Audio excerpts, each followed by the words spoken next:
પાલિતાણા નગરપાલિકાના પ્રમુખ અને ઉપપ્રમુખની વિધિવત વરણી કરાઈ। પાલિતાણાના નગરપાલિકાના પ્રમુખ પદે સુલોચનાબેન મકવાણા તેમજ ઉપપ્રમુખ તરીકે વિરેન્દ્રસિંહ સરવૈયાની નિમણૂક કરવામાં આવી હતી। આ પ્રસંગે ઉપસ્થિત ભાજપ પરિવારમાં ઉત્સાહ જોવા મળ્યો હતો। પ્રમુખ અને ઉપપ્રમુખે પાલિતાણાના વિકાસના કામોને બાહેધરી આપવાની ખાતરી આપી હતી। તદુપરાંત લોકોના અટવાયેલા તમામ કાર્યોને तुरंत निकाल કરવામાં આવશે તેમ જણાવ્યું હતું। સંદીપભાઈ કઈ ગયા તો લઈ આવવાનો ઘડી ઉભા રહ્યો બેન અમને એક તો જીતુભાઈને ફેરવો અશોકભાઈ ના તમે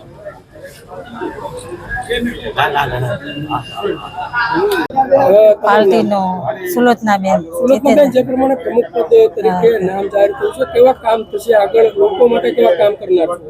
પાર્ટીનો જે આભાર એ કામ કરી શકશે। આગળ એવું કયું કામ બાકી રહ્યું છે કે હવે આ પાલિતાણા માટે થશે?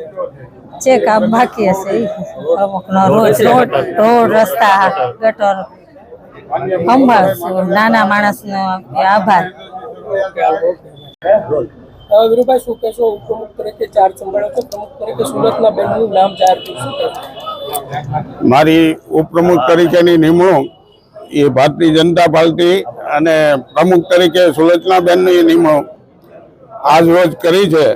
એ માટે હું ડૉક્ટર મનસુખભાઈ માંડવિયા સાહેબ, મહેન્દ્રસિંહ સરવૈયા, ધારાસભ્ય ભીખાભાઈ બારૈયા અને જિલ્લા પ્રમુખ દિગુભા ગોહિલનો હું ખૂબ ખૂબ આભાર માનું છું। બીજું કે અમારી નિમણૂક એ થઈ છે એની અમે ખાતરી આપીએ છીએ। પાલિતાણાના વિકાસના કામમાં અમે સંપૂર્ણ જે કાંઈ અમારાથી બનતી કોશિશ હશે એ અમે સંપૂર્ણપણે વિકાસના કામો કોઈ રીતે પૂર્ણ કરશું અને પાલિતાણાની પ્રજાને એટલો વિશ્વાસ આપીએ છીએ કે આપના જે કાંઈ કામ બાકી છે, જે કાંઈ વસ્તુ છે એ વિકાસના કામો અમે પૂર્ણ કરશું।